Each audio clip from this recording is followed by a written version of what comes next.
एक हरा भरा जंगल था।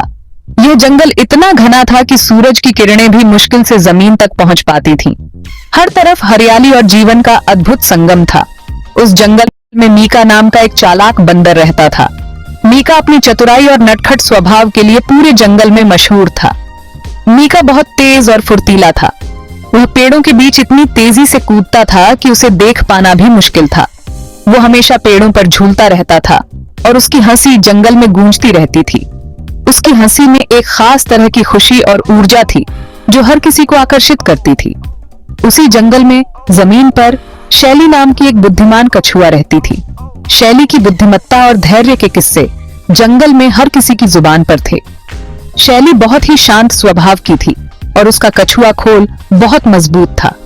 उसकी शांत और स्थिरता ने उसे जंगल में एक विशेष स्थान दिलाया था। वो धीरे धीरे चलती थी, लेकिन उसकी बुद्धिमत्ता का अंदाजा लगाना मुश्किल था। उसकी हर चाल में एक गहरी सोच और समझदारी झलकती थी। इतने फर्क होने के बाद भी मीका और शैली बहुत अच्छे दोस्त थे। उनकी दोस्ती ने जंगल के अन्य जानवरों को भी हैरान कर दिया था। मीका अपने चंचल स्वभाव के साथ अक्सर शैली से नदी किनारे मिलने जाता था। नदी का किनारा उनकी मुलाकात का पसंदीदा स्थान था। वो दोनों घंटों कहानियां सुनाते और हंसी मजाक करते थे।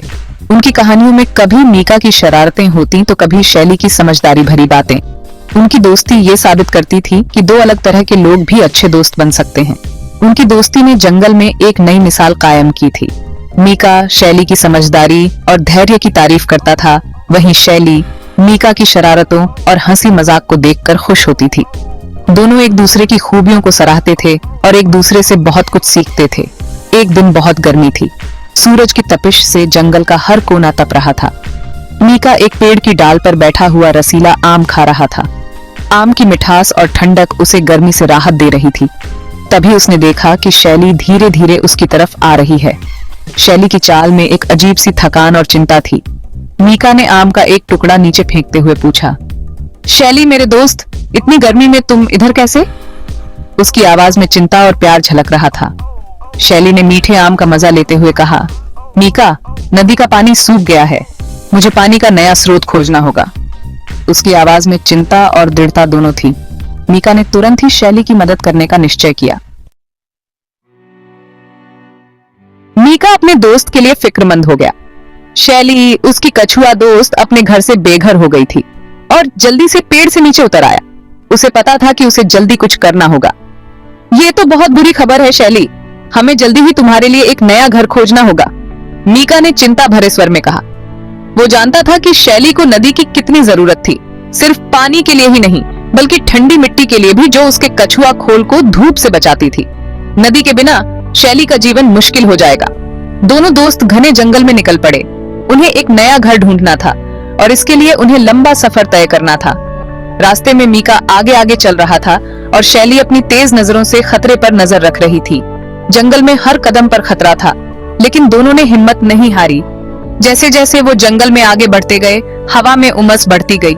पसीने से तरबतर दोनों दोस्त अपने मिशन पर डटे रहे। जंगल का फर्श पत्तों की सरसराहट और कीड़ों की आवाज से गूंज रहा था।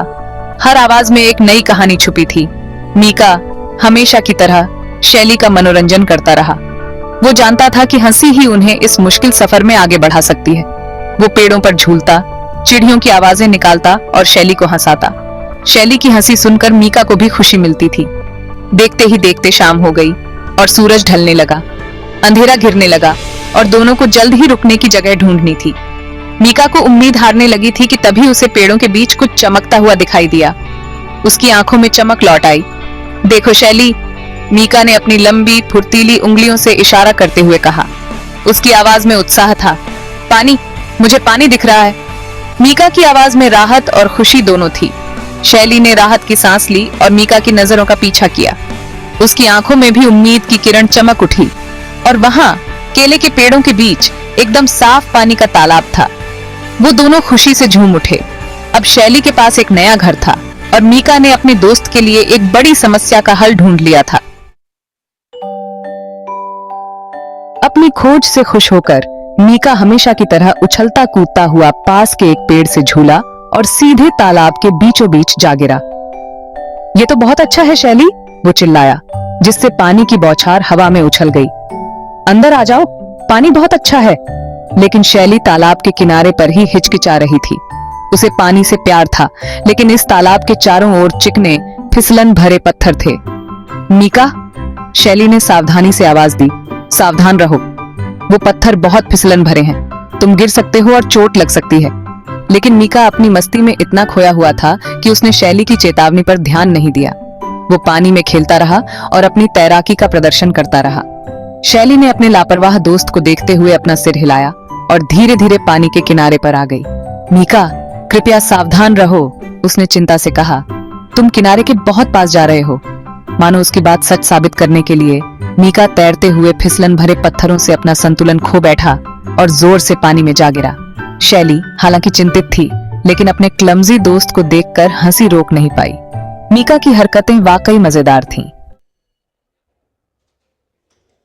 मीका पूरी तरह से भीगा हुआ और थोड़ा शर्मिंदा तालाब से बाहर आया, पानी थूकते हुए और अपना सिर हिलाते हुए।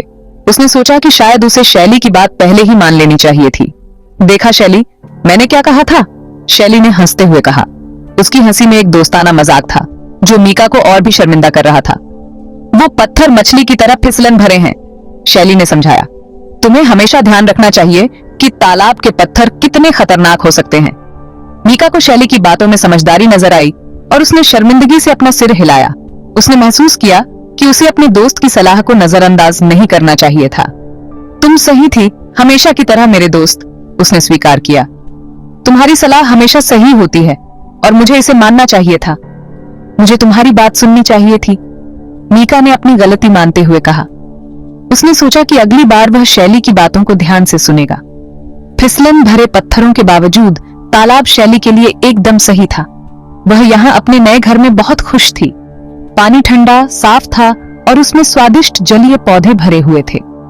यह तालाब उसके लिए एक आदर्श स्थान था। मीका अपनी लापरवाही की भरपाई करने के लिए उत्सुक था। उसने शैली को उसके नए घर में बसने में मदद की। उसने सोचा कि यह उसकी जिम्मेदारी है कि वह अपने दोस्त की मदद करे। उसने नरम पत्तियां और काय इकट्ठा करके उसके लिए आरामदायक जगह बनाई। वह चाहता था कि शैली को यहाँ कोई परेशानी न हो और यहाँ तक कि पास की झाड़ी से उसके लिए रसीले जामुन भी लाया। उसने सोचा कि शैली को यह जामुन बहुत पसंद आएंगे। जैसे ही सूरज ढलने लगा, जंगल के फर्श पर लंबी परछाइयां पड़ने लगीं और वातावरण और भी शांतिपूर्ण हो गया।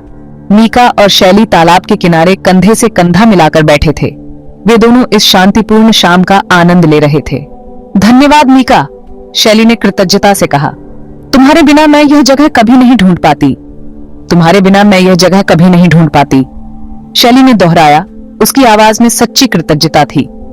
ये तो मेरा फर्ज था शैली, मीका ने जवाब दिया। एक सच्चा दोस्त हमेशा जरूरत के वक्त अपने दोस्त की मदद करता है। एक सच्चा दोस्त हमेशा जरूरत के वक्त अपने दोस्त की मदद करता है, मीका ने मुस्कुराते हुए कहा और दोनों ने एक दूसरे की ओर देखा, यह जानते हुए कि उनकी दोस्ती हमेशा